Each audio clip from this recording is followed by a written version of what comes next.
Hey guys, and welcome to another video on my channel. Thank you everyone for the likes, subscribes, the shares, turn on your notifications, and just continuing to watch my videos. I'm so beyond grateful. Because of you guys doing this, this makes me want to continue making videos, whether they're super entertaining or if in a way they, you know, they go to how you're feeling right now, or how you felt in the past, or if it relates to anybody. It makes me really happy to hear that feedback from so many people. This video I will be talking about growing up mixed in my hometown. So if you guys haven't known, oh Jesus, I'm good. Just saying, ever since I turned like 22, all I've been doing is like falling, tripping, just bad things, so many bad things since I turned 22. Anyway, for most of you that probably don't know, I'm mixed with Puerto Rican, Black, and White. Those are the three main races that I am. I'm also mixed with Italian, English, like England English, Spaniard, Taino Indian, karaoke Indian, Cherokee Indian, Cherokee Taino, Spaniard, obviously African. You know, my descendant's Black, African American. I'm trying to think of the rest of them. I'm like mixed with like 9-10 different things. Anyway, going on from that. So I grew up in a small town, basically. Like, I don't want to sound racist at all, but like everywhere you kind of looked, it was like white people, you know. And me being who I am and what my mom and my grandma and my great grandma all look like. My great grandma, she looked Italian. That's the other thing. I'm Italian also. My great grandma looked Italian, but she's Puerto Rican. Puerto Rican and Spaniard. So people look at her and they think she's some white woman. Same thing with my grandma. My grandma's Puerto Rican, but she looked white. My mom, same thing. She just looked white, but she's Puerto Rican. So, you know, you're putting me next to these people, and it's like, it looks kind of funny, you know. So the school I went to, it was a Christian school back in Florida, and sorry guys, I'm still hyped up about the Tae concert, so I have him playing in the background. Anywho, the school I went to, you know, it's a Christian school, and one of their main things is we do not discriminate against race. Okay, that's cool, that's fine. Awesome. I went to that school August of 1999, 98, 99, 95, like 98, 99, I don't remember, I don't care. Anyway, so I went to that school around that time, and I was about 3 years old. Apparently what I was told by my grandma was I was the reason why they made school uniforms, because the way my family had me dressed, it was, you know, a jumper, a shirt underneath, and knee socks with nice shoes, because obviously you want to go to a nice school and not look like you're a hot mess. So that's how she dressed me. The story I was told was when I was 3 years old, apparently there was a girl, and I was trying to go down the slide, and the girl kept like bullying me while I was trying to go down the slide.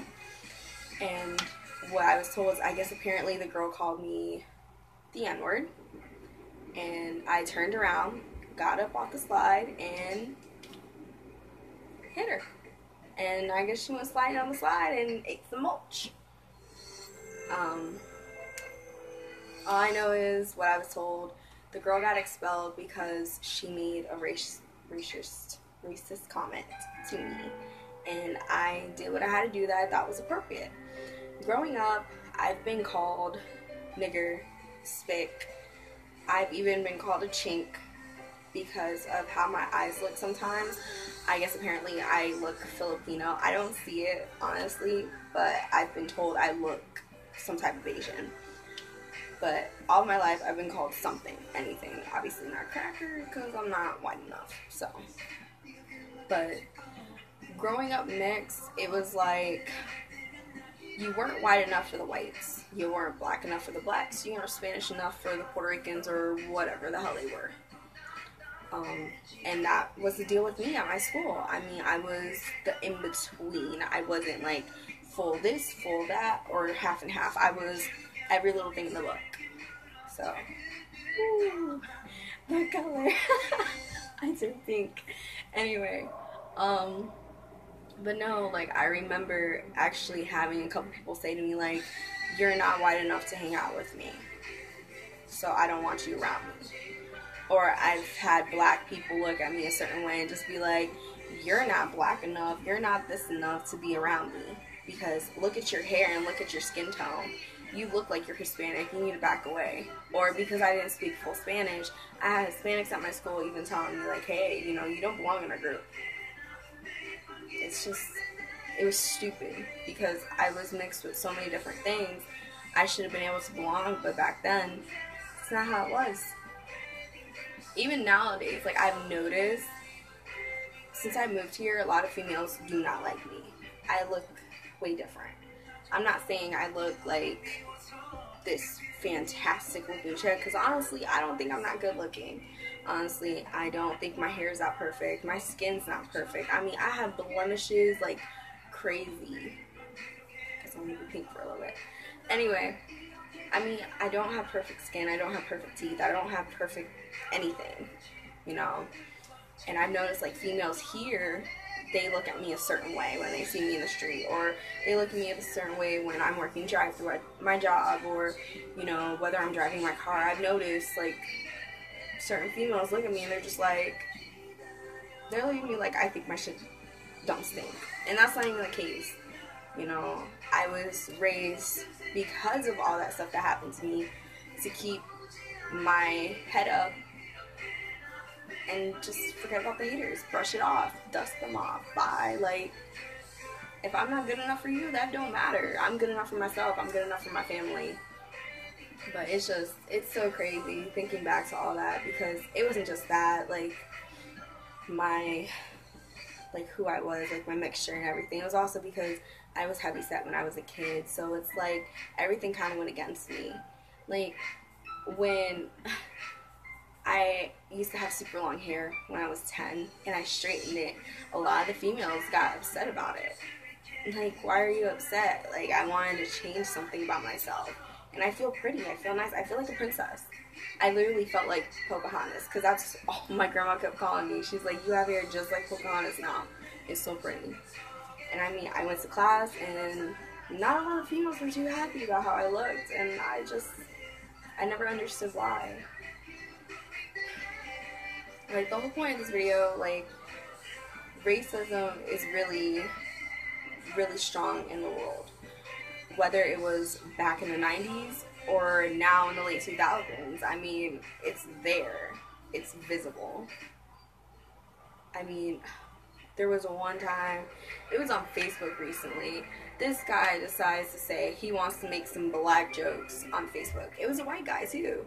And all these people, like, all these white people just started making comments and stuff about it. And I was just like, this is disgusting. Why do you guys find joy in talking about people like that? I mean, what was the point? And they saw nothing wrong with what they did. Like, honestly, yeah, black people make fun of black people, Puerto Ricans make fun of Puerto Ricans, white people make fun of white people. But it's like, they were making jokes about cotton picking, slavery, all this stuff, and they didn't see anything wrong with it. There is something seriously wrong with those types of jokes. I don't understand how you could be okay with that. I don't know. Like, racism is so strong in this world. Even when I was younger growing up, it was bad. I mean, people don't like how you look, even if you're mixed. And it didn't help that I didn't have any parents. I mean, I have parents, but I wasn't raised by them. They were never around. So it also made me look like the stereotype of a black child or a Hispanic child, or however you want to look at it. You know, it wasn't until I started growing up and getting older that I noticed I wasn't the only one alone in all this. There were other people out there that were part of it. Like, I remember I was 8 years old, and this was the year I got bullied so bad. My 3rd grade year, it was horrible. there was this kid, I think he was a middle schooler. I remember his name. His name's Zach. I remember his name because I did not like him at all. We were playing Foursquare. I was 8, and I think I was in the spot of, how does that thing go? Jack, Queen, King, and Ace. So I must have been like in Queen. I don't remember. I don't know. But I know I was almost to the spot where you have to get to be the one to win. And he came in our square and slapped the ball before I could get to him. I was like, dude, what's your problem? It was like, you're my problem, you little nigger stick. I was like, what? Who are you talking to? What? And I remember, like, all my friends heard him and they just stopped playing. They were just like, whoa, what just happened? So me being who I was, trying to protect myself back then, I charged at him. I was ready to fight him. Because how are you going to call me that, dude? I'm white too. You shouldn't be talking about me. And I remember my friends kind of like stepped in and they cut me off before I could do anything. And mind you, my friends, like, most of my close friends, they're Puerto Rican or black. You know, I have a few white close friends, but they're usually ethnic. Or they act black and they're white. Anyway, so it was like, I think it was my friend Bianca, her sister Alexis, Alexis' friend Jalencia, and then a couple of my friends. They kind of like put a barrier around me because they knew I was going to go and charge for him. And they stopped and they were like, dude, who are you to call a little 8-year-old that? Like, where do you learn this? And he was like, it's not my fault, and you're the same way just like her, da da da da, just going on and on and on, talking about everyone. And it's just, it was crazy, because you would think, like, isn't racism dead? He was wrong. And all I remember was, I guess he got sent to the principal's office, and he got suspended for a few weeks, or a few days, I don't remember. All I know is he got suspended, and I was happy, and I got justice, so. But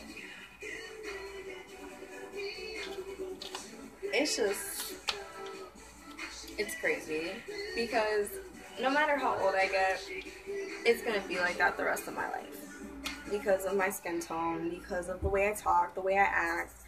I mean, there's days I can act like a little white girl and just, oh my gosh, yes, Becky, I know, da da da da. Or I can act like a ratchet black chick and just, hey, what's up, nigga? Like, or I barely can act like a Puerto Rican. I mean, I can, but this is right here. I'm whatever, you know. And I know, like, the rest of my life, it's going to be tough because of who I am, you know. And adding on, you know, people still, you know, they weight shame still. So I'm kind of, like, in those categories where I get screwed in the end. That's why, with me,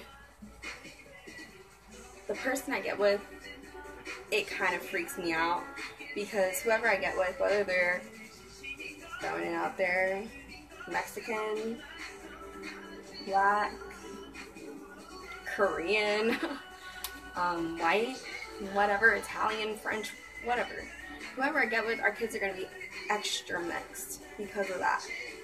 And my fear is my kids are going to have to go through everything I went through. And that's not going to happen. Not to my babies. I'm sorry. I'm going to tell my kids, you defend yourself. You tell them what you got to tell them. Don't let anybody talk down to you because of who you are and what you look like. Be proud of yourself. That's another thing, being pansexual, that adds on. Like, I'm all these things that some people don't like. And, you know, now that we have this president that's so against certain races and is against, excuse me, like the LGBT community, and I swear he's against women. I don't care what anybody tells me. Trump is against women. The way he treats his wife, he's against women. And other women, he's just against women. I can't stand him. I'm sorry. If I lose subscribers because of this part, I'm sorry. I have to be honest with myself. And being honest with myself, I'm going to be honest with my subscribers and my viewers. Being in a Trump-type world now, it's going to be scary for every single race. you know, and especially races that have gay people in them, like, even just in general. Being in this world right now, it's scary, because you don't know what's gonna happen, or what could happen. But before I go off topic and make this video way too lengthy, I want to thank you guys for watching the video, and I hope you enjoyed it. If you like it, like it. If you dislike it, dislike it. You can go 50-50. Subscribe, turn on notifications, share, comment, do everything. If you want to have a discussion with me, you're more than free to discuss it down in the comments below. So, alright guys, I will see you in my next video, and I cannot wait till September, guys. I just had to throw it in again. I'm just so excited to see Young Bae. You do not understand. Like, he's been on a repeat on my phone, TV, my computer, everything for the past, like, 3 weeks since I found out about his concert. And this is a dream to be able to see him. Like, it makes me want to cry. Oh my god. So, alright guys. So I'm gonna let y'all go. Thanks again for watching, and I'll see you in my next video. Alright.